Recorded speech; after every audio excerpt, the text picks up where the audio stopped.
I came across a drifting ship. I took a look inside. I found a note that someone wrote that said, take her for a ride.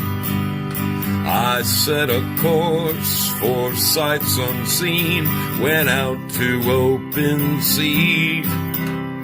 To my surprise, a bunch of sailors been going along with me. Now we're sailing on the mystery ship, and all the sailors here are really hip. There isn't any cost of membership. All you gotta do is join our trip.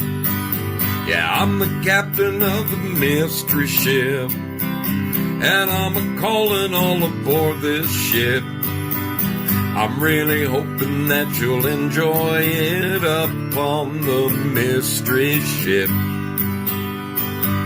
So bring a friend and come along with us aboard the mystery ship.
Sorry, folks, just trying to get a couple of things where they're supposed to be before I fire this up, because I'm missing one or two items. Let's see if I can get this to go. Come on now. Work with me, baby. Work with me.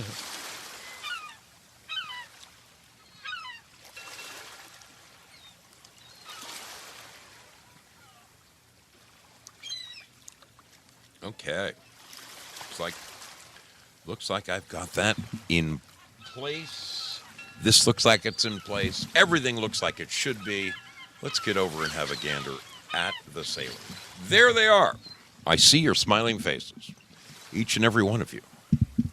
How's it going, my friends? Your brother Zoe, checking in with you on yet another Sunday night for a mystery ship. Looking to see if we are live around the bend. We are. Yes, we are. How very nice. How very nice to get a raid from my friends over at Three Beer Men. I waited patiently for about 15 minutes for their show to end and finally said, you know what? I'm supposed to start at 6. I'm going to go at 6. I'm going to go at 6:15. So I'm going. Here I am. I'm live. Good to see you. How you doing? Oh, man, let's get a look around the horn. Around the horn, we are live at Pilled Foxhole. We are live at Rumble. Are we live at Rumble? Oh, yes, we're live at Rumble. We are live at YouTube. We are live at DLive. And finally, come on now. Tell me we're live here. Tell me we're fucking live here. All right. Yes, after 4 months, I am finally back broadcasting at Twitch, even though it's more in name only than anything else. I get, I think, all of 4 views over there. But hey, man, I am so happy. I am so happy right now to share, finally, some freaking good news with y'all. As you know, 5-6 weeks ago, it was in September, that you and I had a show together, and we made a very special dress for a pretty little olive-skinned Italian girl back in New York. And I'll tell you what, I almost blew a gasket over the last 5-6 weeks tracking this thing because it just did not make any sense whatsoever. No sense. I reached out to the post office. Okay, so when a package is missing, when a package has not shown up where it's supposed to go, you have a couple of options. You can have it sent back to you, or you can open what is called a postal inquiry. And in the postal inquiry, they find it, locate it, they contact the supervisor at the post office where the problem stems from, and then the problem gets corrected. As you guys know, or maybe I don't know if I told you this or not, but I opened not one, but two postal inquiries as to the whereabouts of this package because it had an incorrect zip code on it. It was caught in this vicious loop. It was looping. It was being passed back and forth between two post offices, and it just didn't look like anybody was ever going to figure it out. Well, this past week, I can't tell you how many phone calls. A woman is not supposed to do this, but a woman back east gave me the phone number of one of the two post offices, and I rang that sucker off the hook. I would call at 6 in the morning. I would call at 12 noon. I would call at 9 o'clock at night and pester anybody I could. And every time I said, can I speak with a postal supervisor? I want to speak with a postal supervisor. Oh, he's not here right now. Oh, she's out for lunch. Oh, she just went to dinner. Every possible excuse. Finally, this past week, I think it was Wednesday, I finally got a postal supervisor, and I explained the problem. This woman told me that she was actually already aware of the problem. I guess the second postal inquiry actually did its job, and they found the package. She made me read off the list. And lo and behold, I was able to put a thing on my phone that tracks the package's every movement. They assigned it a new label and a new tracking number, and within 48 hours, it was in my dear brother Frank's post office box. I texted him to let him know that the package had actually arrived, and we both had a very good laugh about it because the fact is, it's been 6 weeks. 6 weeks since we sent the son of a bitch. He said, Zoe, you're not going to believe it. Lauren just went to the post office box. She just went. A little later that day, I received some photos from my brother Frank. Let's look at one of them. Here we go. Oh, wait. You're supposed to move with me. Here we go. Look at this. That is little Aurora clutching her dress. This next picture absolutely kills me. It absolutely freaking kills me. Look at the look on her face in this photograph right here. It's like a child clutching their favorite blanket. Look at that cute little girl. Finally, look at this one. This is the one. This is the one that actually just took me and melted me, okay? That picture right there. That picture right there, it says it all. It says everything that you could ever hope. It's as if it made that whole thing totally worthwhile. And then Frank sent me this.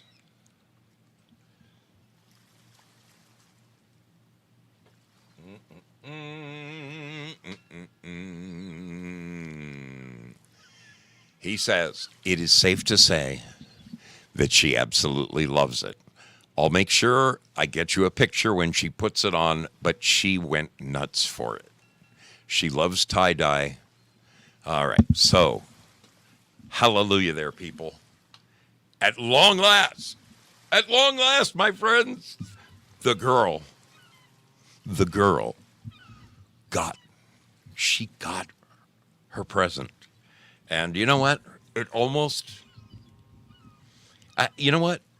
It does. It kind of, for me, that last picture of that child clutching it with a smile on her face, the likes of this one right here, this picture right here was worth the 6 weeks of aggravation. Look at that. Look at that little angel face clutching the little dress. It actually, holy cow. I mean, it got me. It just got to me. What a gorgeous child. What a gorgeous child. I'm so happy that we got to send that to her, and I'm dying to show you guys the picture of when she's actually wearing it. So I promise, the minute that happens, I'm sending it out around the horn. It is, it's that wonderful of a thing. It takes away all the frustration that I felt from the post office. All right, before we get too much further, let me just get a look at you. Let me say hello to the beautiful people who are here, because there's so many wonderful people here. Daily Insanity, how are you doing? Spaz Yeti, wonderful to see you. Willie Fix It in the house. Girl Patriot is with us. Crazy Chuck with a K. Dave Mick, how are you doing, my brother? How are you doing? Zoom is with us. Spaz Yeti. Yes, it was. It was made with love, wasn't it? Girl Patriot says adorable. She really is. That kid right there. I mean, you know what? Anytime that I'm not feeling good, I'm going to pull this picture up. Anytime that I'm angry or I'm pissed off or something's not going my way, I'm going to pull up this picture. And it's going to make everything go away. It does make everything go away. We rocked it, sailors. We freaking rocked it. You rocked it. Thank you for the help with your color choices and the design and the little heart. The little heart came out just perfectly, wonderfully. Thank you all over there thank you, Three Beer Men, for sending me 65 people. You are freaking amazing. Love the Beer Men. I love the Beer Men. Holy cow. We are live at Twitch. I don't see anybody there, but that's okay. Let's say hello to the other champions, which is the gang hanging out at D Live. Sheeple Beware in the house. Peggy Dancer is with us. Amethyst Cat. Miss Kitty. How the hell are you doing? Syllabore in the house. Mad Pogue. Spreading the love. Val Kimber in the house. It's a beautiful thing. Jayla 17, Spudley, all the regular old sailors are with us. It is so nice to see you. Thank you for hanging out. Let's see who is hanging out at Rumble. We've got 4 people over there at Rumble. You Rumblers, whoever you are. I'm so happy you're here. You just made my day. How about at the Tube? We got anybody hanging at the Tube? I think we do. We do. We do indeed. Jay Marie, how are you doing? Welcome aboard the mystery ship. Let me turn you blue. Mud Wabbit. Mud Wabbit is with us. R. Charlie, how you doing? Good to see you. Willie Fix-It stopping in to say hello over there. Phil Brad in the house. A bunch of sailors hanging out at the YouTube. She is a little cutie pie, says R. Charlie. Isn't she? I'm not kidding you. I might go to this picture all night long. Look at that. Look at that girl. I can say that because I'm a father who raised 2 girls, and they would just melt me. So I know how Frank feels. I'm envious now because my girls are 33 and 28. So yeah, they don't need dad much anymore. But the days when they did, it used to melt my heart too. Used to melt my heart right along. I am, in case you can't tell, I am running. My batteries are. I'm on reserve. I'm on reserve. My batteries are down all the way down at the bottom. 2 days in a row. I got a very late start with my rock and roll show yesterday, only because we were working on the building, and certain decisions had to be made, pressing decisions. How do we do this? How do we do that?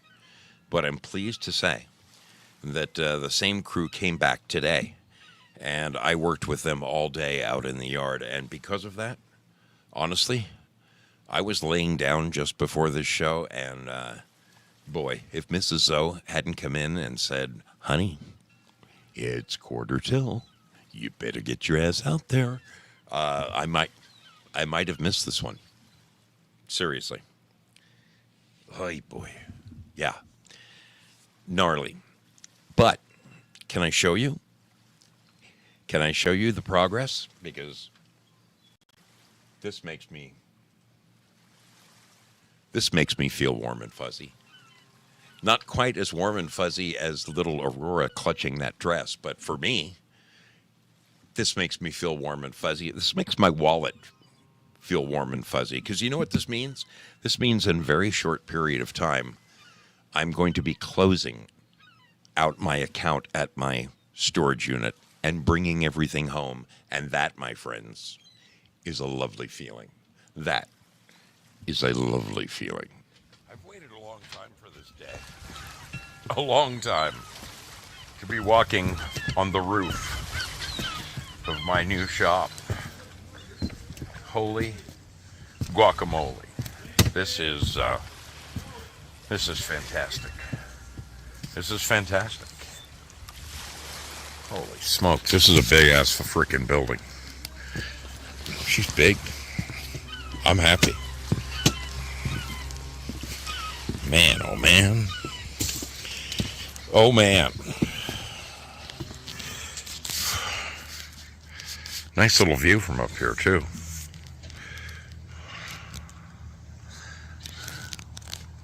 Nestled in the trees. You want to see what the downstairs looks like? This is the downstairs. This is the downstairs. And finally, I'm getting ready to set my door frame. I'm in the process of doing that right now. But this is the first time I have seen my building with all of the diagonal braces torn down and just a plain blank floor.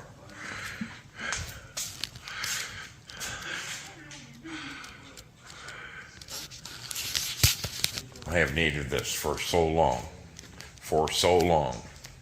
Holy cow.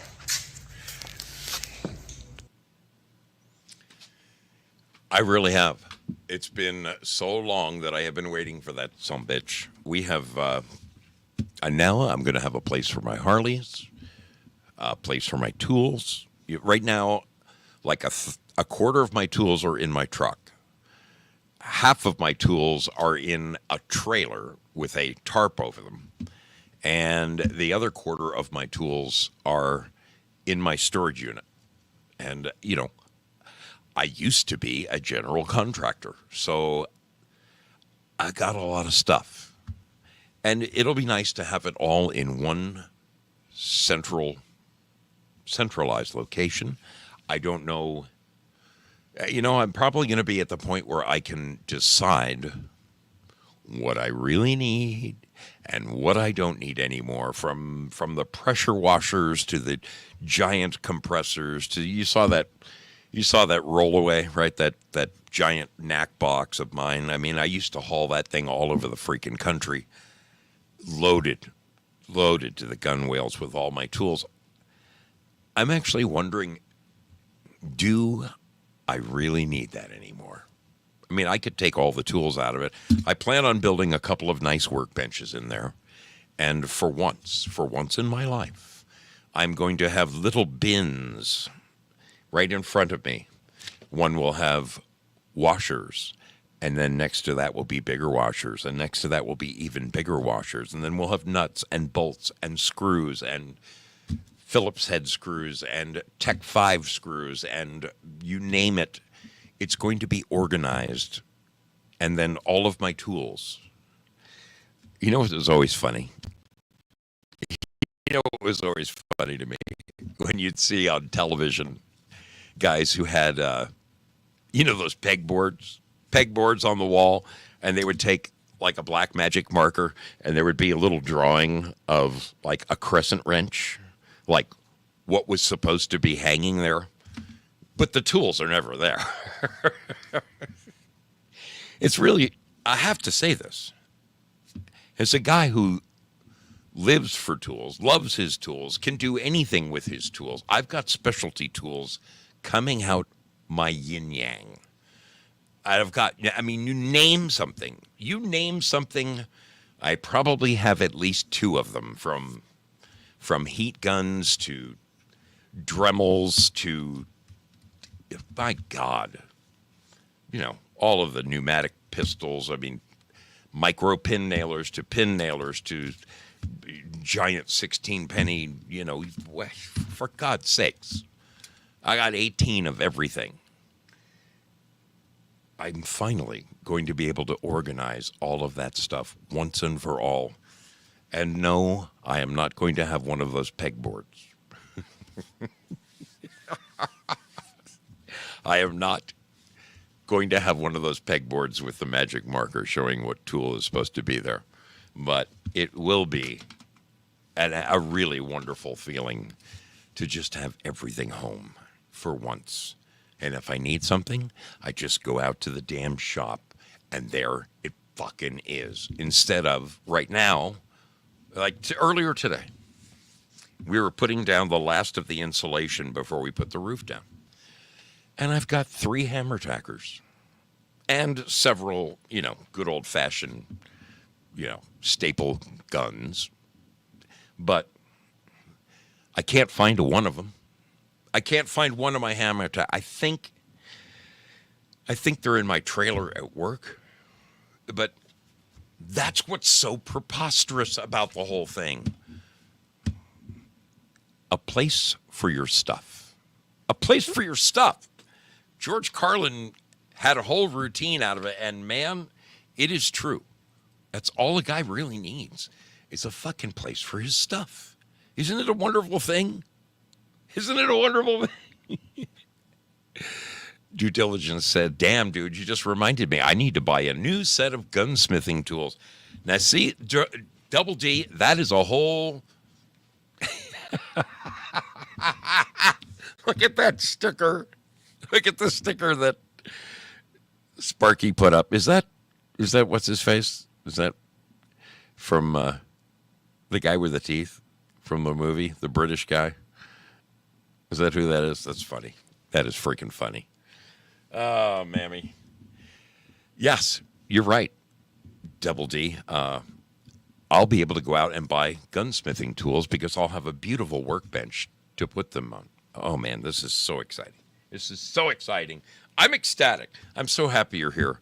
It's going to be just a weird and short night, probably some phone calls, and I've got just a couple of weird things to share with you. A couple of weird things, and I really want to get your take on it because there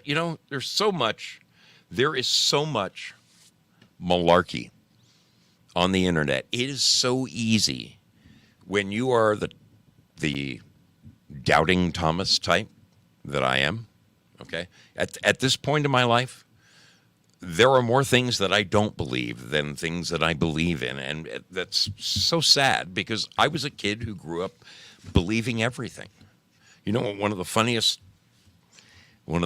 things ever was I think I was in the first grade, and I came home from school, and I was talking to my dad, and I said to my dad, I'm all of what are you in first grade? 6 years old? I think I was 6. And my folks sent me to a private school, as nuns teaching me. And I came home and my dad said, well, how is school? And I said, it's good. Well, what are you learning? And I said, well, Dad, we're learning how to read, and she's teaching us about this and about that. And I said, but Dad, how do I know I can believe her? And he looked at me for a second, rather quizzically, and said, what do you mean, Albert? And I said, well, Dad, the teacher, they could tell us just about anything, and all of us will believe it because we're in school and we're being taught different subjects. How do I know what she's teaching me is the truth? And my dad, he looked at me and he smiled. He goes, Albert, you go on thinking that way. He goes, now I can tell you that you can trust the teachers. You're going to a very expensive school and sending you to a private school for just this reason. But don't stop thinking that way. And it was kind of funny because a couple of hours later, my uncle came over, my Uncle John, and my dad said, Albert, tell Uncle John what you asked. Tell Uncle John the question you asked me earlier. My dad was proud of the fact that I wasn't gullible, that I actually questioned authority at all of 6 years old. How was I to know that what they were teaching me was the truth? And, it's funny, going from that impressionable young mind into, by the time you hit your teens and you're smoking doobs and you're playing music and partying and all that kind of crap, and then you hit your 20s and all you can think about is where you're going to find your next conquest. It took me into my 40s. I believe I was 44 when I awakened from my slumber. And that's the day that I beamed back to that 6-year-old who questioned everything. And I'm thankful. I'm thankful that I made it back. I took a 38-year detour, being gullible and believing everything you read and just believing that whatever in our history books has to be true. Otherwise, why would they be teaching it to everybody? And all the crap that we learned as children here in the United States. Boy, oh boy. It is something. It is something to be able to sit back and say to yourself, I'm calling bullshit on that one. I'm calling bullshit on that one. Takes a while. Oh, look at those. One last look before I close this picture out. One last look. Oh, look at that girl. Look at that girl.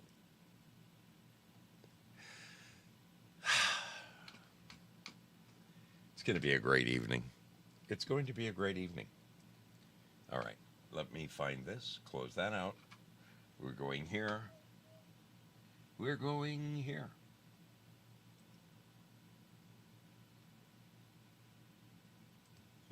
See, most people would Most people would have this already called up on their screen ready to play for you, but this is the mystery ship, and you know it. Anything freaking goes on the mystery ship. We're going to be back on the other side of this video right here. Enjoy these wonderful people because they warm me to the very cockles of my soul.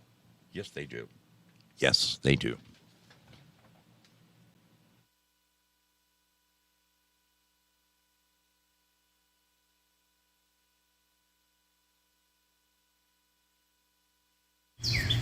This is Daily Insanity, and you are listening to The Mystery Ship with Zoso Dude 77.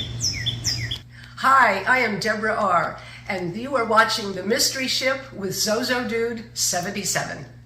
This is Drooby Doo, and you're on the Mystery Ship with Zozo Dude. This is Captain Grams, and you are on the Mystery Ship with your captain, Zoso Dude 77.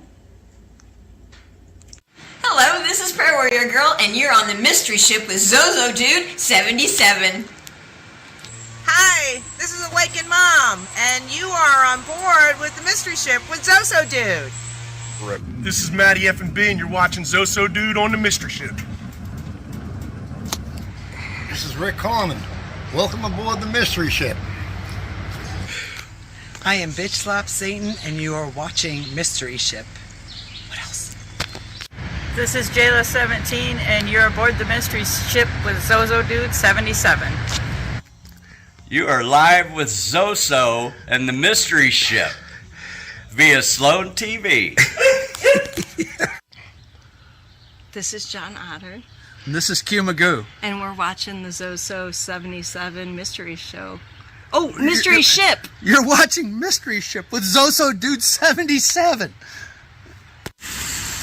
Greetings, sailors. This is Prairie Fire, and you are rocking on the Mystery Ship with our captain, Zoso Dude 77.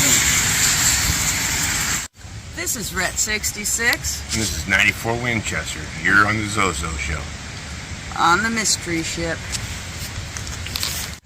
Alright, this is Sleeping Stars 91, also known as the Hot Dong Lady, and you are watching the Mystery Ship with Zoso Dude 77. This is Special K, and you're with us on the Mystery Ship with Zoso Dude 77.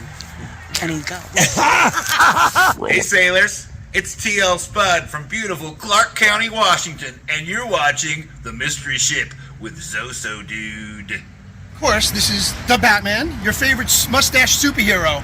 And I'm here to tell you that we are on the Mystery Ship with our good captain, Zoso Dude. God bless everybody. Peace out from Batman. He is my favorite Gotham superhero. He truly is. Somewhere I have a video, and I've been, what the hell's going on here? What the hell's going on around here? I haven't edited it yet. I've got so much editing to do. Folks, I have zero time to myself to do the things that I need and want to do. Obviously, I'm pushing very hard. There's, I've needed that building forever. That is going to really help me out financially, not having to, in a number of ways, having that building and all my tools in one central location. First of all, I'm not going to have the storage payment anymore. That's going to be wonderful. It's the time. It's time. Time is so fleeting. Is it not? Is it not? Somewhere I have a wonderful video of the Batman that I shot.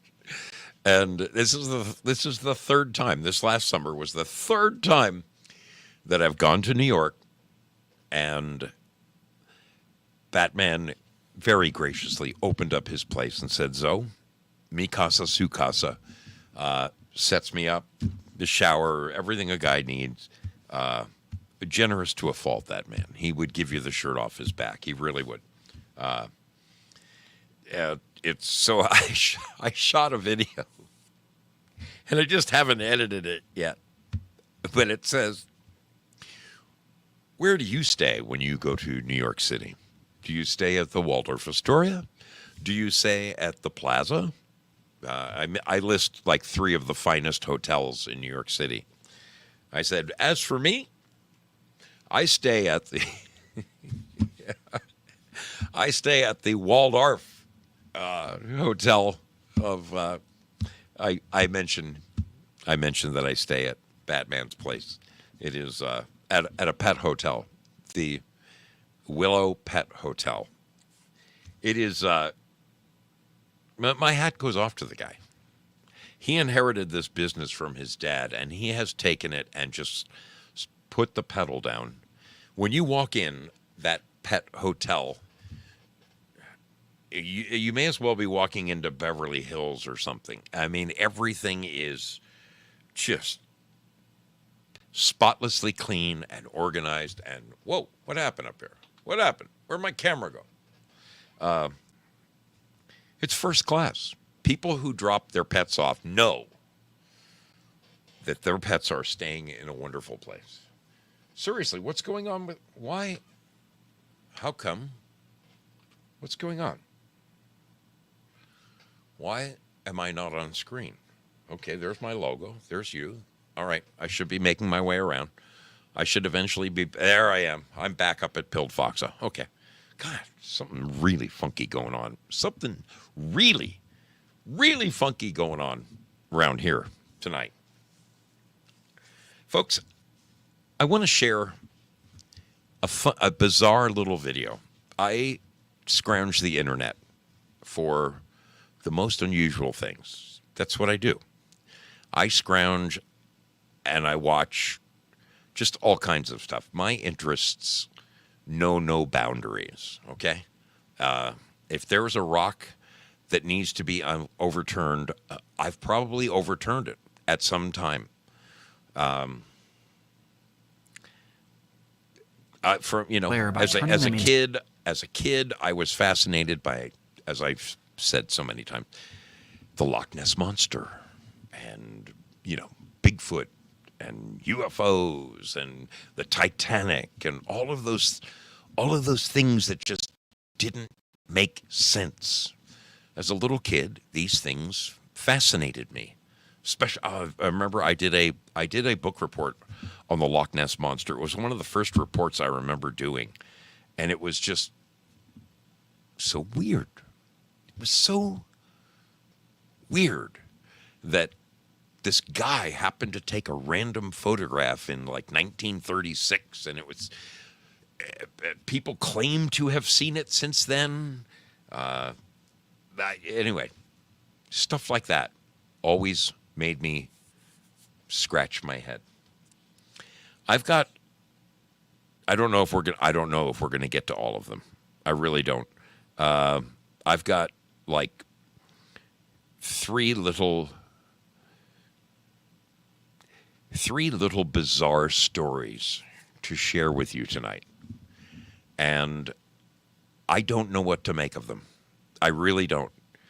I don't know if I've tried to do a little legwork to find out if they're true. I actually want to get your take on them. I want to be reading the chat, and I want you guys to tell me, is this bullshit or is this real? The first story comes to us from, I believe, Cincinnati, Ohio. Yes, Cincinnati, Ohio. A young boy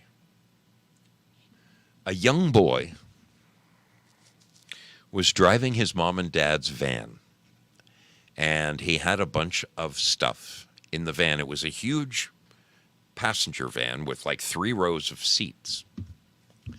And he had gone to school to bring some stuff with him for whatever kind of event was going on at school. And something went horribly wrong. Something went horribly wrong. I want you to watch this with me. And I'm telling you, I want your opinion. I want your opinion. Are we being taken for a ride here? You tell me. Cincinnati and the address.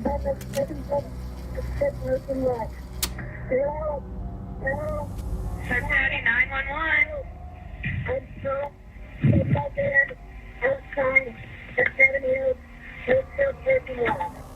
It's 3:16 p.m. on April 10th, 2018.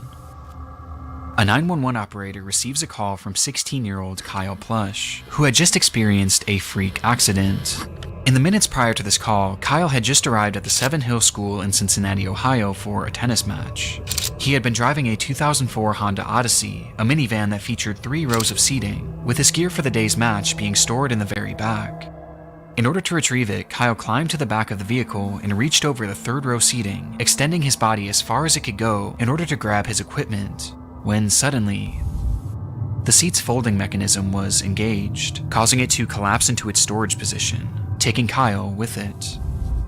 In an instant, he was pinned and completely unable to move as he was now trapped in the car upside down, not even being able to move his arms and hands enough to grab his cell phone, though luckily his phone had Siri, which he would call out to call the police.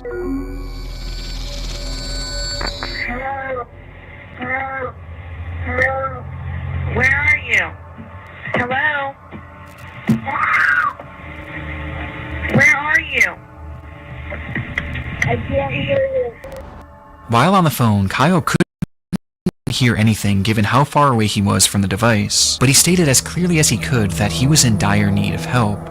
Due to the position he was stuck in, he was already struggling to breathe, and he knew he was likely not going to survive much longer, which he made very clear to the operator. I'm in desperate need of help. Hello? I'm gonna die here. Less than 1 minute later, the call would cut out. In the recording, Kyle clearly portrayed to the operator where he was, that he couldn't hear her, and that his life was in danger, which prompted her to immediately send a patrol car over to the school in search of him, though inexplicably, she never told the officers that Kyle believed he was going to die.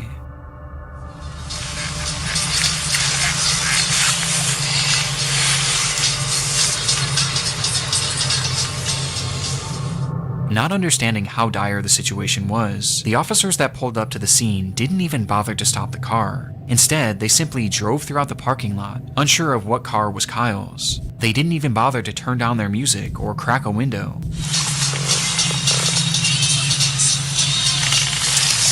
Seemingly being more interested in the types of cars that other students were driving. These kids drive better cars than you do. As officers continued their half-hearted search, another phone call would be made to 911. It was Kyle, whose tone was now drastically different. I probably don't have much time left to tell my mom that I love her if I die. This is not a joke. After Kyle says his goodbyes, he tries one more time to relay what was happening, this time providing the parking lot he was in along with the exact make and model of his car. This is not a joke.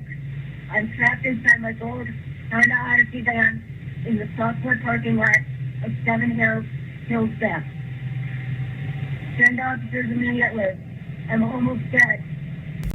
At this point, officers were still in the parking lot looking for him. Help was literally just a few feet away, and on top of this, the operator was also able to get a ping from Kyle's phone, which gave coordinates to his exact location within just 5 to 10 feet of his vehicle. And yet, the dispatcher never passed this information along. As Kyle remained on the line fighting for his life, the officers on the scene would pull out of the parking lot, close their report, and carry on with their day, stating, "I don't see nobody," which I didn't imagine I would. With this line making it apparent that those involved with the case never actually believed this situation was real, and instead viewed it all as a hoax.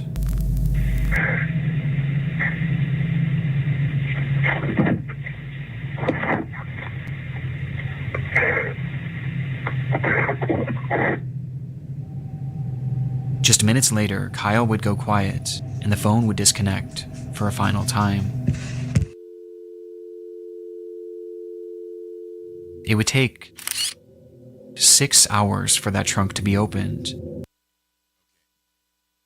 Okay, I'm stopping it here for a minute to help my dear brother Willie fix it. Let me back this up for a second. Let me back this up for a second and show Willie what happened, because obviously he wasn't paying attention. So, see this, Willie? Can you see this on the screen? Where the hell is it? Where the hell is it? Even being able to move his arms and hands enough to grab his cell phone. Though luckily, his phone had Siri. Can you see that, Willie? The kid had crawled to the back of the van. He had crawled all the way to the back of the van. And when he did so, he leaned over the last seat to pull some equipment out from the very, very back. Instead of getting out of the car and opening the door, he crawled over the seats and tried to pull out the equipment. And when he did, the seat unlatched and collapsed on him, folding over. The seat's folding mechanism See was that, Willie? engaged. Now, do you know what's going on, Willie? Fix it. Okay. Let's get back to where we were at. Just minutes later, Kyle would go quiet, and the phone would disconnect for a final time. It would take 6 hours for that trunk to be opened, and not by the police, but instead by Kyle's father, who had no idea that any of this had taken place, seeking out his son's vehicle only to find Kyle flipped upside down in the trunk. He had been dead for hours. Despite the circumstances, Kyle did everything right. He remained calm, he was respectful, and he described exactly where he was and what his car looked like. And yet, the police never really bothered to take his case seriously, instead believing that this was all just a prank. And had the dispatcher simply relayed how serious the situation was, and had these officers just gotten out of their car to look more thoroughly, Kyle Plush most likely would have survived. As a result of the mishandling of Kyle's case, his parents, Jill and Ron, were awarded a $6 million settlement with the city of Cincinnati. Though even more importantly for the couple, they vowed to do their part to assure that mishandled 911 calls of this nature never happen again, as they've gone on to consult with various emergency call centers to tell Kyle's story, somehow taking this horrible accident and selflessly turning it into something positive for the rest of society. Today, these phone calls remain relics of a grave error made by law enforcement, and a life that never should have been lost, with these recordings now being forever immortalized in the internet's darkest corners. This piece clearly shows the metamorphosis possible using computer graphics. We're going to play a game! So, that is story number one. Now, I did a little homework. And it does appear that this really did happen. Let me show you on the screen. Yes, one of these has a video that shows, okay, this is it.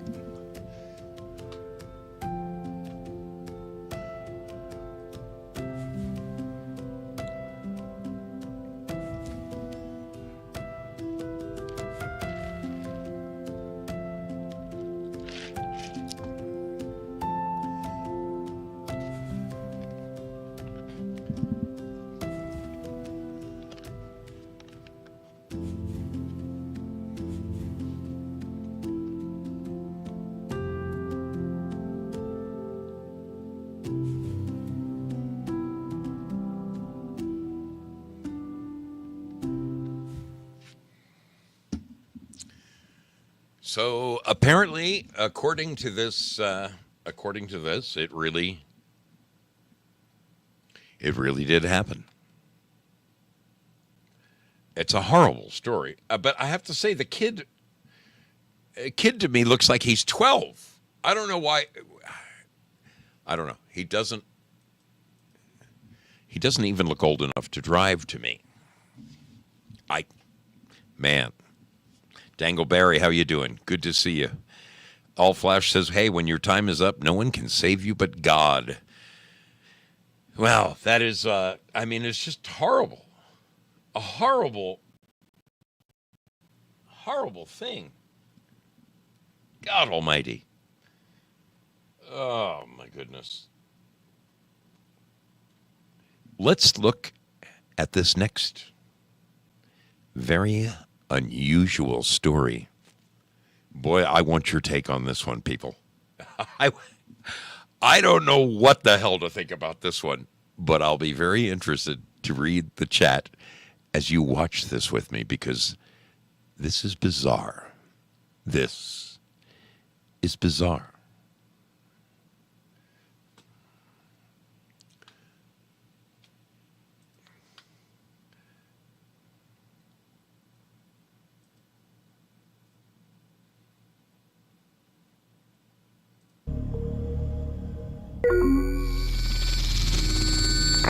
On the 11th of June 2009, a young man named Eugene Latta took to an urban exploration forum and wrote in broken English, "Hello, I'd like to tell you about Odessa catacombs. Odessa is not far from the capital of Ukraine, Kiev. Under Odessa consists the biggest catacombs in the world. Their total length is more than 2,500 kilometers, so these catacombs are much bigger than the Paris catacombs. During World War II, a lot of citizens were hiding in the catacombs. A lot of them used to live there for a year and more, so even today it is possible to find weapons."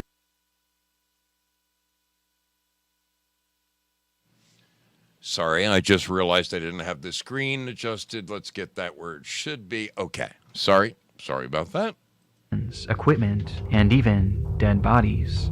Every year, a lot of explorers get lost and even die there. His post was accompanied by a series of photographs from the underground labyrinth, which stretched over 1,500 miles, its paths winding aimlessly deep below the surface of the Earth.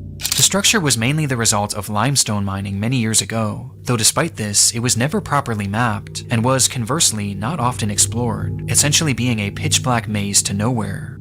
Given that the area wasn't well known back in 2009, the post was met with amazement. Fellow urban explorers applauded the location and the photographs that Latta had taken, wanting to see even more, and since he was a native of the area, Latta delivered. "Thanks to all. If you want, I can add more photos. As I said earlier, a lot of people get lost and even die under Odessa. Maybe this photo will shock you." It's the dead body of a 19-year-old girl who had gotten lost in the maze. Though it's censored here, the image shows 3 young boys staring blankly at the camera as they stand behind a badly decomposed body. Understandably, this image caused a lot of intrigue on the forum as other users began to press for more information, and sure enough, it was a story that Latta knew well. 3, 2, 1. Happy New Year, everybody! Happy 2005! It was New Year's Eve, the final day of 2004, when a group of teenagers made their way down into the catacombs to begin their celebration. This wasn't super uncommon at the time, as many of the entrances to this labyrinth were very easily accessible. This one in particular just so happened to be located directly next to the public school, School 56, and had just been left wide open, making it the perfect place for friends to sneak a few drinks. As the group began to grow more intoxicated, one of the girls wandered off in search of a place to relieve herself. However, she apparently took one too many turns and soon found herself completely alone. She cried out, but the tunnels were just too complicated. Each step she took led her more and more into obscurity. Her friends tried to find her, or maybe they didn't, we really don't know. But in their drunken state, they left the tunnels without their friend, and never went back to find her. If she did have a flashlight, it wouldn't have lasted long, and for days she likely wandered deliriously through that pitch-black maze, until after what was likely at least 3 awful days, she passed away, with her body being found approximately 3 miles away from the nearest exit. And looking at one of the only attempted maps of this tunnel system, she never stood a chance. Perhaps it was dehydration or hypothermia that killed her, but according to some, based on the photo, the corpse appears to have its skull caved in, implying that in a desperate attempt to end her anguish, she may have bashed her head against the wall until she passed away. Her name was Masha, and she was only 19 years old. 3 long months later, in April of 2005, Latta and his group would stumble across the body, immediately reporting their findings to the police, though law enforcement refused to even try and venture down there in order to retrieve her, as they knew just how dangerous and unmapped this environment was. It would take 2 long years for her body to be recovered, thanks to a friend of Latta writing a strongly worded letter to the government that included a photo of Masha's body. The story is unimaginable. To be trapped in a place like this with no means of escaping, it has to be the absolute worst way to go. And because of the gruesome nature of the story and the photograph, it spread all throughout the online world, where it became a legendary internet mystery, as even with the added context, many were still left with pressing questions. Were Masha's friends involved in some way with her death? Had they abandoned her there on purpose? And did Lata know more than he claimed? But as it turns out, there was one far more pressing question that needed to be answered. In 2015, a full decade after this photo was taken, a journalist named Mike Pearl had picked up the case with the hopes of writing a Halloween article for Vice, and in his research he made a rather unusual discovery, as according to him, Masha seemingly didn't exist. Pearl was never able to find any verifiable proof that a girl named Masha had ever gone missing in that area. He was also not able to find any death records of anyone by that name either, or even any reports of a body being pulled from the catacombs during this time frame. Something just wasn't adding up, and it got stranger from here. Sometime after the photograph began making its rounds, one of the most prominent explorers of the Odessa catacombs put out a statement on his own website in regards to Masha, which read, "Besides the original photographer, there isn't one person, civilian or law enforcement, that can confirm the story. We believe it is just a practical joke and the corpse is fake." Following this revelation, Pearl was able to track down Lata, who was unable to recount where the body was roughly seen, or even how to get in touch with the other people shown in this photo, none of whom had ever come forward to back his testimony, which makes the credibility of Lata and his story of Masha incredibly shaky at best. However, this is where the crux of the mystery stands today. When looking at these photos, one thing is apparent to me and essentially everyone else who has seen them.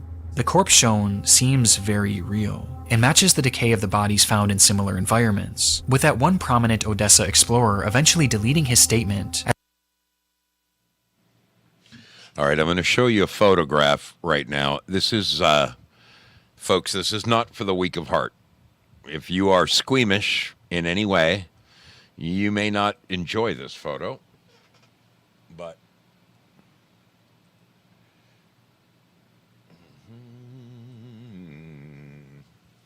there is apparently the photo of her decomposed body with the boys in front of it.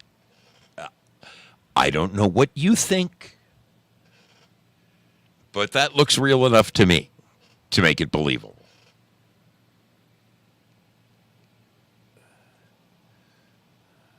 At some point over the years, leaving the general consensus that this is in fact a real corpse. But if the story of Masha isn't true, then who is this? Well, we have no idea. It's entirely a mystery. But the reality of the situation is that bodies being found down in these catacombs isn't totally uncommon. Over the years, many explorers have gotten lost down there and suffered the exact same fate as the story of Masha. But on top of this, these tunnels have also been used by murderers as a dumping ground for their victims' bodies, with either one of these scenarios being possible in this case. Though the frustrating part is that we may never actually know who this person was or how they died, as I and many others have doubts that this body was ever actually recovered, just simply due to lack of public information and news reports about it. And instead, the reality is that this corpse is probably still down there somewhere, and has simply been lost to time, as sections of the catacombs have been known to flood and cave in, sealing them off from the outside world forever. So for now, and potentially the rest of time, the story of Masha will remain an internet mystery. Well, it's pretty damn mysterious to me. Again, I tried to verify this, and there seems to be, this is one of those stories where there's an equal amount of evidence for as there is evidence against. The only thing that I can personally say is that when I was a kid going to high school, they were in the process of building a new, a neighborhood, just a whole fleet of homes. And one of the very first things that you do when you do a project like that is you install the infrastructure, the sewer, the water runoff, the storm drains, all of that stuff. Part of my everyday life now, but back then, it was just a bizarre place to go get stoned. And me and my buddies were wandering across the field where the construction was going on. And there was a concrete square, probably like 10 by 12. And in the center was a manhole. Now, the manhole cover was missing. And we were, 15, 16, 17, something like that? Naturally, being curious young lads, we crawled down inside because there was a ladder right there, and we went down inside of these tunnels, what we called tunnels. They were like 5-foot tall culverts. So you had to kind of walk through them, kind of stooped over in a weird, walking kind of like, I don't know, Sasquatch, all right? Wandering through these tunnels. And we would go deep, deep, deep into these tunnels and get stoned. And then we would laugh. And so the weird thing about it is you'd go for a while, and then there would be like up above one day where there would soon be a road, a paved road. Well, the gutter and storm drain slot was there. So that allowed light, a little bit of light, to make its way down into the tunnels. And every so often you'd come to another ladder, which led up to another manhole. And there would be, just the slightest bit of light coming through the two manhole holes in the manhole where you pull the lid off. So I can vouch about being a curious kid and wandering down into a tunnel like that for, who knows, fun, recreation, curiosity, so many reasons kids do the stupid things that they do. Now, this storm drain system was nowhere near big enough for any of us to get lost in. But the thing that fascinates me about this story is, number one, if one of the entrances to this series of catacombs is right the hell across the street from a freaking school, why on earth would anybody involved in the city allow the door to be unlocked and wide open, leading to a ladder? That is someone being very irresponsible. I can't blame the kids for being curious and going down in there. What fascinates me is why don't we know more about this series of catacombs? What the hell were they there for? Where did they come from? Who built them?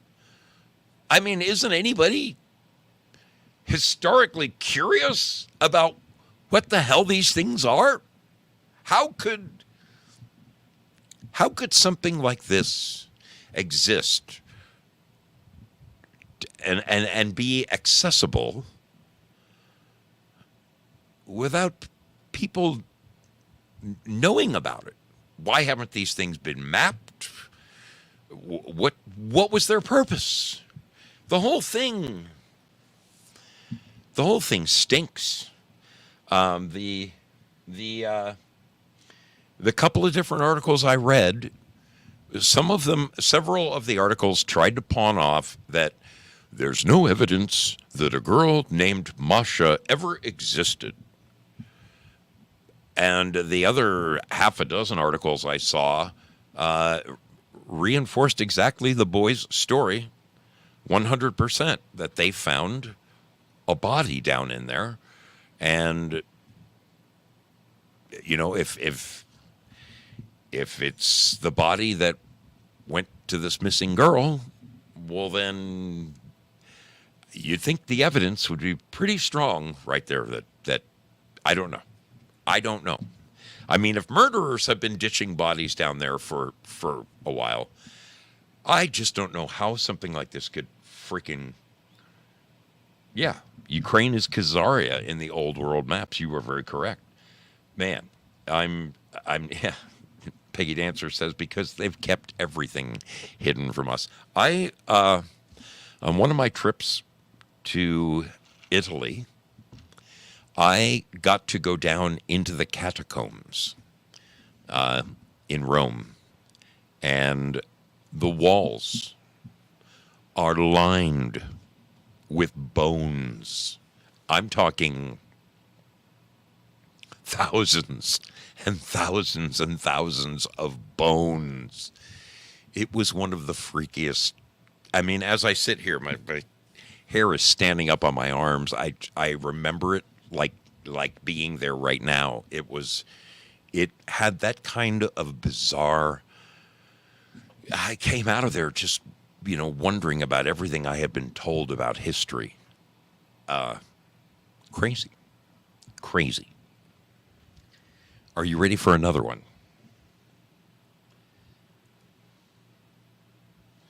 All right, let's try this last one. This will be the last little story because honestly, your brother Zoe is so tired. I am so tired right now. I could fall asleep in this chair, but I want to share this one more bizarre little story with you.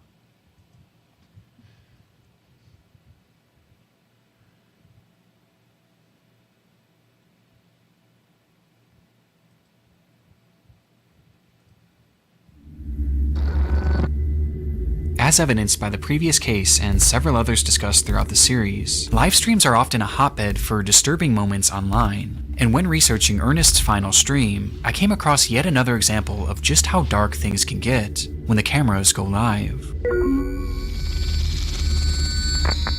It happened on January 22nd, 2017, when a 14-year-old girl named Naika Vinent went on Facebook Live with a caption. In the stream, Naika discussed how difficult life had been. Throughout the years, she had been placed in and out of countless foster homes, where her treatment ranged from poor to straight-up abusive, with this constant mistreatment leading her to just want it to be over already. And based on the title of the stream, it was clear what her intentions were going to be. As the livestream progressed, hundreds of people flooded into the video to see what exactly was going on, as word quickly spread that something horrible was about to happen, though you wouldn't know it by looking at the chat. According to many watching, those in the comments had no sympathy for the girl, as many actually mocked her, calling her names and even commented laughing emojis, as she desperately tried to open up, with those same commenters viewing this not as a cry for help, but as a cry for attention, outright pushing her to carry on with these intentions. And tragically, she did, all while the camera remained rolling. However, even after she followed through with this, the behavior of her chats didn't stop. Whether they assumed it was fake or just didn't care either way, the hateful barrage of insults actually got even more vile once she had obviously passed away. And this went past just words, as people who knew her actually began making parody videos of the girl, replicating the position she was dead in, all while her livestream continued running. It would take over an hour before police would finally be called and retrieve her body, with the stream being shut down by Facebook shortly before. It was an awful situation all around. But what I found most saddening about this was her final reason for doing what she did, as she stated simply that she just wanted to be with her real mother, who she loved so dearly. And this was something that seemed to be the plan all along, as her mother, Gina Alexis, claimed that she too desperately wanted to be reunited with her daughter. And following her daughter's highly publicized death, Gina actually came forward at a news conference to discuss the tragedy. Her biological mother broke down while speaking about her daughter's death. She dreamed of one day being reunited permanently. I have trusted Florida foster care people to care for my baby. Where she blamed the entire foster care system for everything that had happened, believing that they didn't do a good enough job of keeping her daughter safe, and they failed to try and reunite her with Naika. Because of the obvious emotion involved and the overall shocking nature of this case, the news report would quickly go viral, leading to widespread support for the grieving mother. However, this also caused some people to look a bit deeper into what exactly led up to this livestream, for which one piece of information was brought to light that somehow made this case even more upsetting. On the day that Naika's life came to an end, it was revealed that her mother was actually in the stream watching before and after it happened, seeing her own daughter having this mental breakdown, as well as seeing all those people in the chat mocking her, which made people feel even more sorry for Gina as her plight was unimaginable. Though this wasn't the only revelation to come forward, as it was soon realized by the investigators looking into Naika's case that Gina had not only witnessed all of these people laughing at her daughter and egging her into ending her life, but she had also joined them as well. Hashtag ADHD games played, you sad little DCF custody. That's why you are where you're at. For this dumb shit and more, you keep crying wolf. You dead, you will get buried, life goes on after that doesn't listen to their parents, trying to be grown, seeking boys and girls' attention instead of her books. In a live stream where one of the last things Naika ever said was that she desperately wanted to be reunited with her mother, that same mother was not only watching, but actively pushing her to follow through on her plans, leaving this comment where she outright says that it doesn't matter if you live or die, life goes on. And it got even worse. The media also discovered that the reason Naika had been removed from her custody to begin with was because Gina had beaten her 30 plus times with a belt when she was only 6 years old. On top of this, Gina often texted Naika saying that she wanted nothing to do with her, despite the young girl frequently reaching out and begging to be part of her life.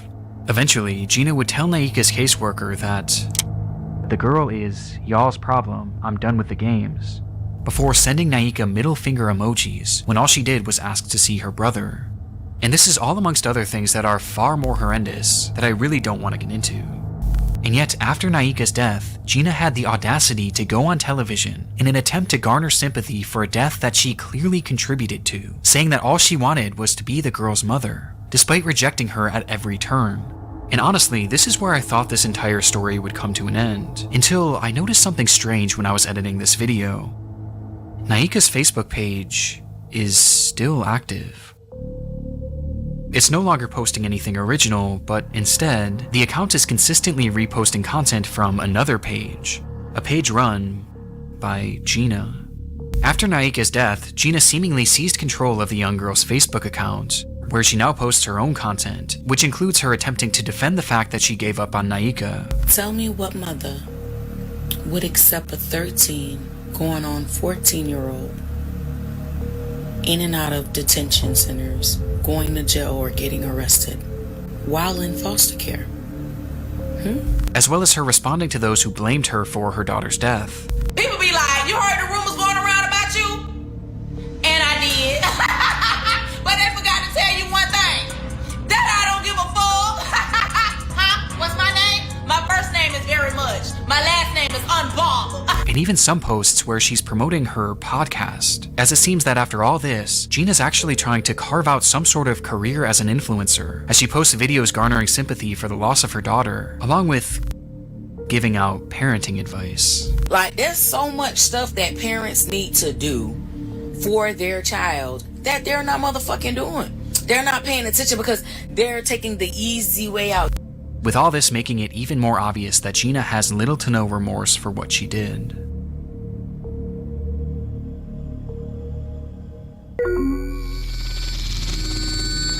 On the 11th of June... Now I have to tell you, that one right there angered me right to my soul. You know, it's one thing if Facebook openly interferes with our elections, which they're doing right now, in spite of the fact that I believe President Trump brought Mark Zuckerberg into the Oval Office and flat out said, look, man, we know what you did, and we're telling you, don't do it again. Facebook is up to their old tricks this election. So we already know that Facebook they can't be trusted. But this right here, this case, the story of this young girl just makes me so sad. It turns out that this mother right here, this girl was exposed to so much abuse she apparently hanged herself. She hanged herself. I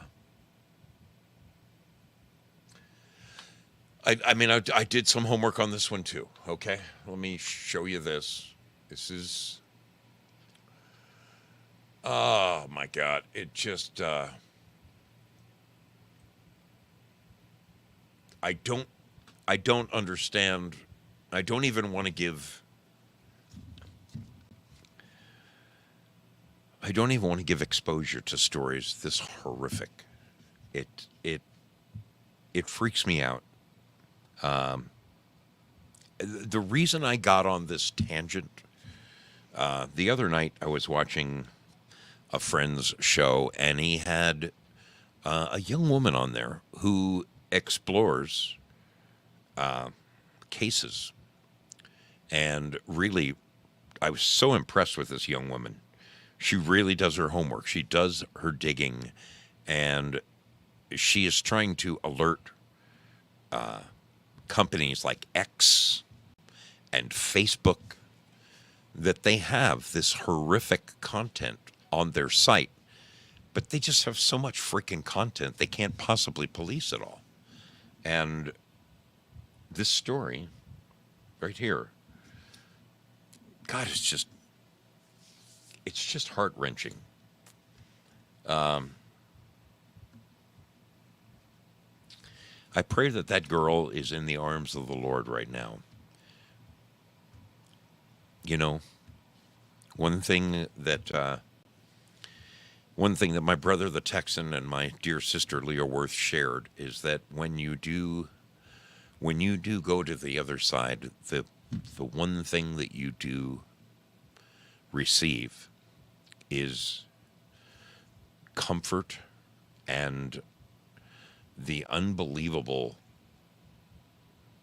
feeling of love. And I hope so badly that young girl was met on the other side by our Lord and Savior, who said, "Child, it's all over." Stories like this, they just break my heart. And I know it's kind of a rough thing to share. But I felt that it was important for all of us to realize that stuff like this is really happening. Really happening, right? I mean, I've never been on the dark web in my life, okay? I wouldn't know how to get on the dark web. But I know that it exists.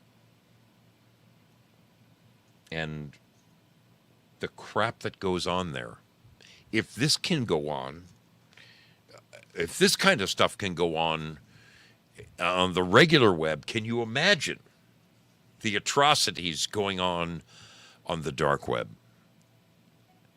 Oh God.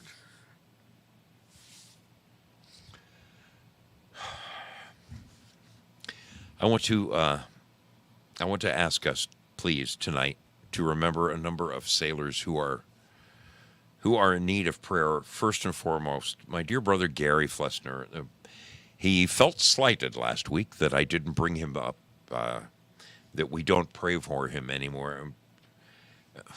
You know, I can mention Gary 51 out of 52 weeks, and Gary will tune in to the 1 week that I don't mention his name. As you all know, our dear brother Gary is really in a catch-22 situation right now. He is in basically a nursing home where they are not giving him the proper care for him to make it back home to his house, where he could hopefully care for himself for the rest of his days. And therefore he's trapped. He is trapped. I do know this. If anybody has the tenacity to get themselves out of their own situation, it would be our brother Gary. So I just would ask you tonight to pray for our dear brother Gary, that he find the inner resolve to overcome what he is faced with, because it kind of looks like he is going to be his only way out. No one can save him but himself in this situation. It breaks my heart. He's such a decent and amazing guy, and has been a source of inspiration for so many people.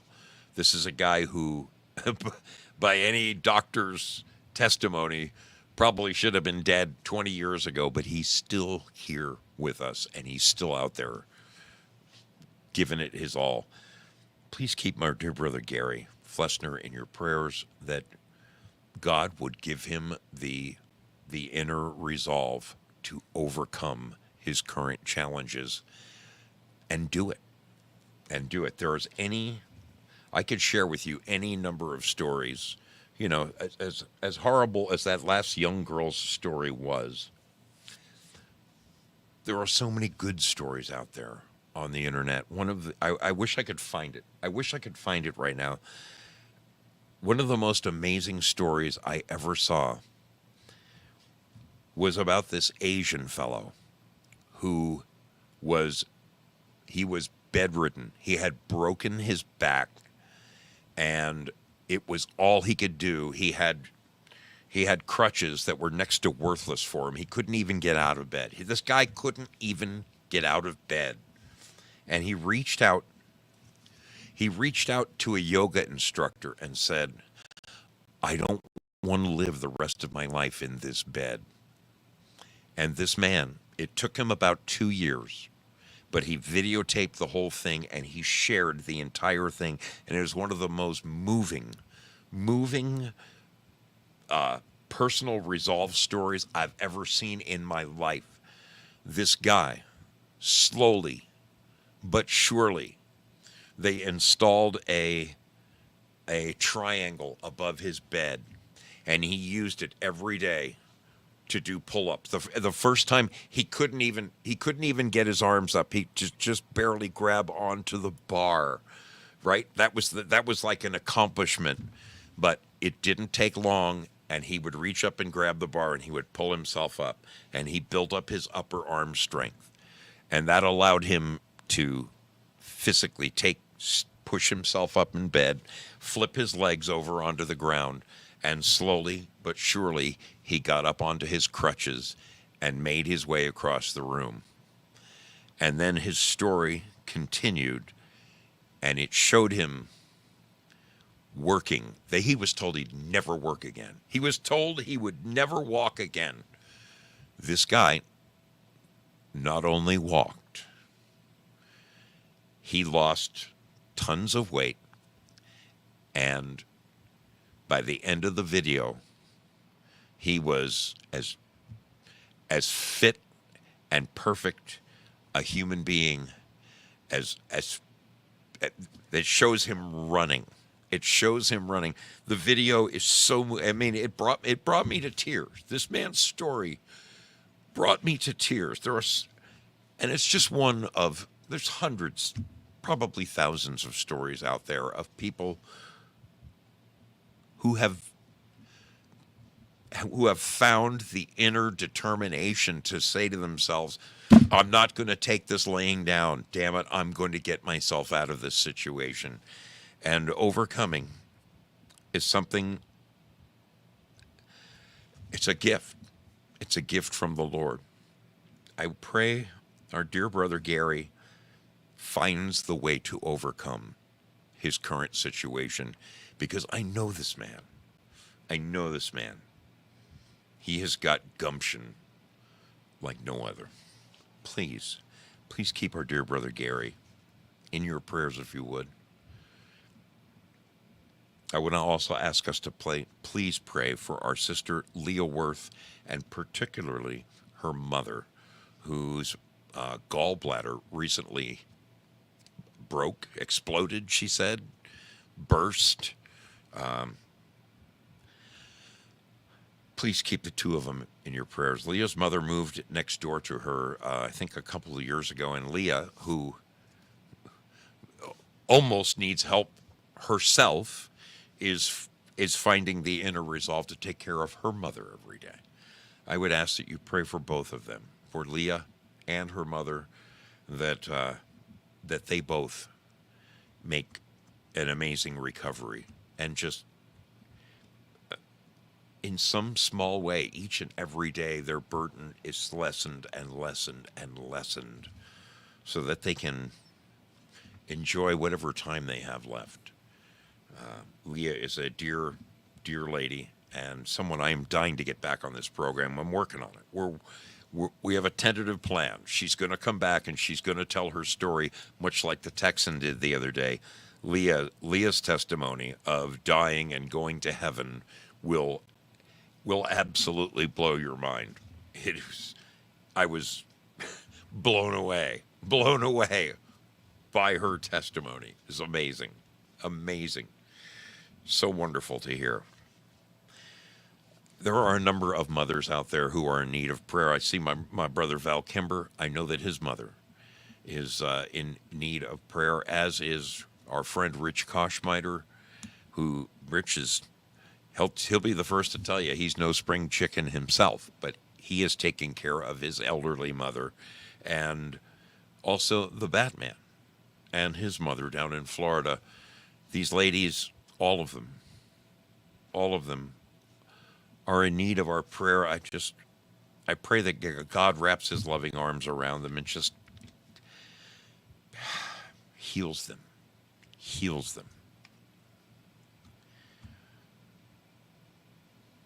I think of my mother, and if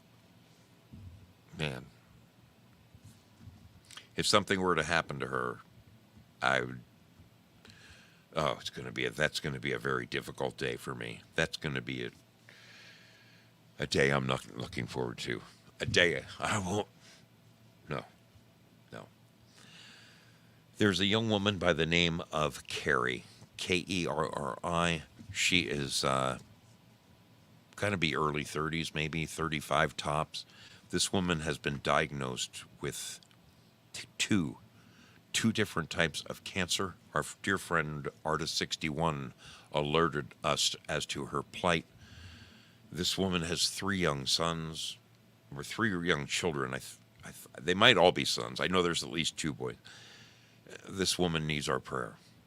That God wraps his loving arms around this woman and heals her would be my request. Please pray for Kerri. It's so, to see a young person, God, so young, handed us a difficult journey like that God would ease her burden would be my prayer. I want to also ask us to please pray for our country right now. We are really at a crossroads, folks. The news, all of the media is whipping us into a frenzy. They're trying to polarize us like I have never seen before. I mean, it's always been like that, but it just seems that it's more so than ever. And there are some people who believe their televisions. I would just ask us to pray for our country, that God will heal our land. We are down to the nitty-gritty, folks. This is the big one. Please pray for our country. And last but not least, pray for those families who are still suffering from the hurricane that tore through the eastern United States. I'm continuing to follow the stories, and some of the things I hear, I just can't believe how recently FEMA went and a church sent a semi-truck to this area with relief, all kinds of good stuff in this 53-foot trailer, And FEMA apparently seized the truck and took everything and did not allow them to distribute it. I don't understand what is going on back there, but it appears that there is some kind of unbelievable land grab going on. But the thing I do know is that there are thousands of people who are unaccounted for. And that is a really bitter pill to swallow. I pray for all of them. I pray that somehow, this area, that they get the help that they need, since it's not coming from the U.S. government, that the churches and the Cajun army and all the people who are up there doing their best, that they get through and help these people out. Every night there's another story of people. I just saw a story of a 92-year-old woman and her family. They made it. Their house is gone, but she said the most important thing is that we are all together. And I was so moved by that. It's important to take the wins where you can find them, folks. Please pray for our country. Pray for the victims of the hurricane. Don't forget our dear brother Gary and Carrie and Leah Worth and all the moms out there. This is a great time to believe in the Lord, the power of prayer. It is something that can't be stopped. I am going to take a second and I'm going to release some goodies for you. I want to thank all the people who donated to this show tonight in whatever manner you did. Thank you all. So wait a minute. What the heck is going on over here? Holy Hannah. What the? I just happened to glance down. Oh my goodness. Oh my goodness. The rock stars over at Pilled Foxhole have just blown my freaking mind tonight. Due Diligence, Girl Patriot, EO2 Dave, Spazzo Yeti. God bless you, brother. EO2 Dave, Golden Crisp. I love you, lady. Thank you so much. Oh my goodness. Oh my goodness. Spazzo Yeti just is on fire. Golden Crisp. Thank you, darling. Thank you for your amazing support. Holy cow. Holy cow. I'm going to release the scratching over there. Good luck to everybody. I hope you all hit the jackpot over there. I hope you hit the jackpot. Let's get over here to Lemon Land. Oh, man. Oh, man. I am so moved right now. Let's make this a treasure chest worth winning, shall we? Let's make this a treasure chest worth winning. Right here. Okay. Alrighty. I am hereby distributing the rewards over on DLive. In 22 seconds, you will see a treasure chest pop open. Best of luck to all of you over there. Again, my friends, thank you for your amazing support. There we go. I'm seeing some people win some freaking gold pills over there. Wow. Willie Fix-It even cashed in. How about that? Wow. Holy smokes. You guys are killing it over there. Wow. That is amazing. That is amazing. Good for you guys. Good for you guys. Thank you so very much to the amazing folks over there who donated tonight. God bless you. You're just one in a million. One in a million. Hey, even I want a gold pill. How about that? How about that? Over here in Lemon Land, Peggy Dancer. There you go, darling. I don't think I've ever seen you on top of the heap there. Good for you. Good for you. TL Spud, riding high. Jayla17, been a minute since I saw your name on the list. Bad Zoot, Syllabore, congrats everybody. That is awesome. That is freaking awesome. How about one more little look? Where is it? How about one more little look at that girl who, where is that? I need one more little look at Aurora. Don't we need one more little peek at Aurora just to leave the show on a happy note? Where is it? All right, is this the one? Okay, let me download that. Okay, there it is. And come on. Is this the one? I think this is the one.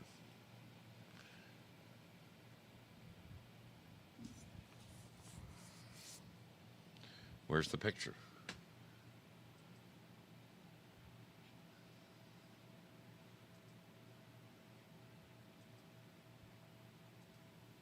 Oh, for goodness sakes, where's the picture?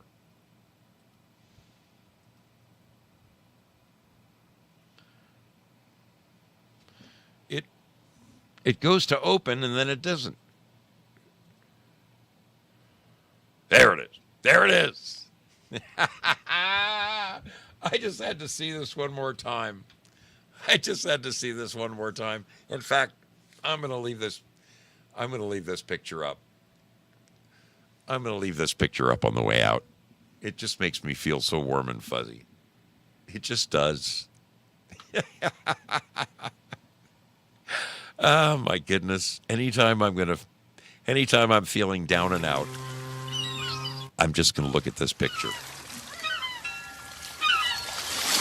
I cannot wait to share the picture of her wearing that dress. It's going to be awesome, people. It's going to be awesome. All right, I'm getting out of here. I wish all of you a fantastic week ahead. Hey, we got something to root for. And I told you many times that I don't believe in sports anymore. I think it's rigged and this and that. But, you know, I don't know. Let's see if I can get the score. Let's see if I can get the score right now. Mets versus Dodgers score.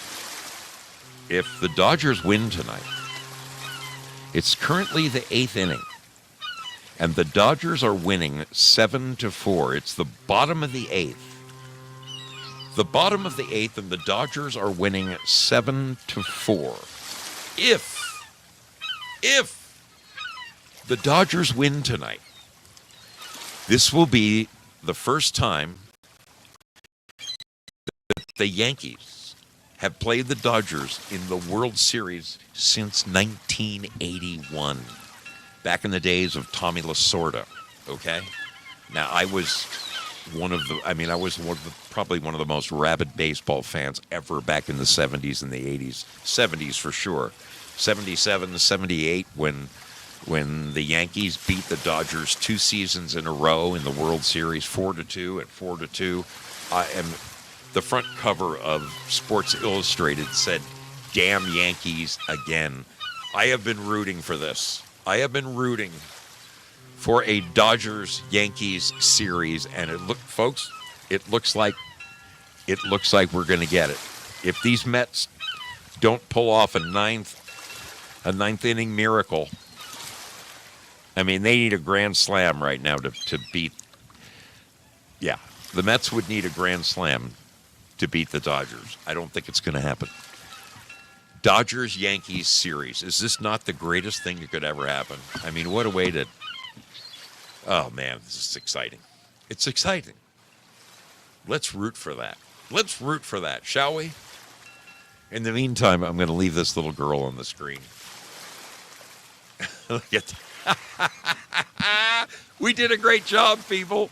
We did a great job on that one.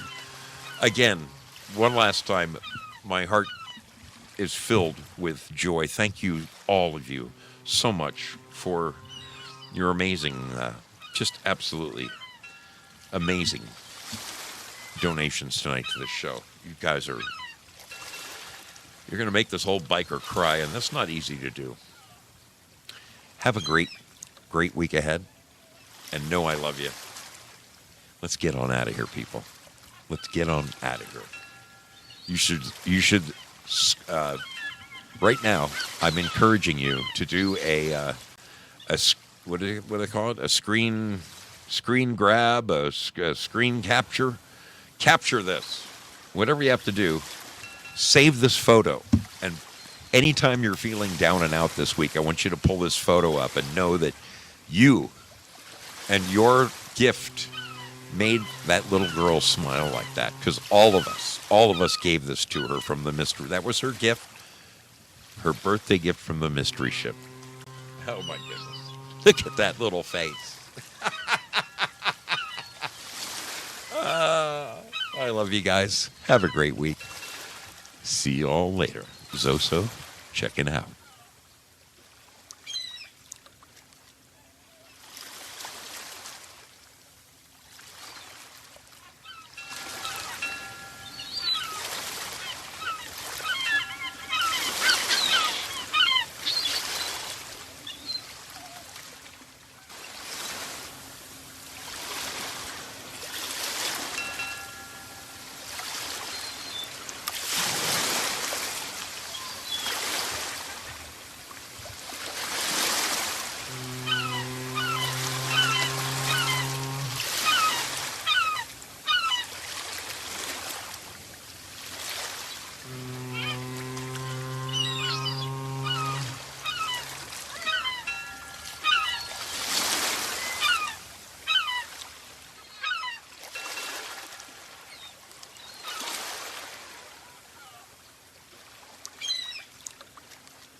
Just look at that little face.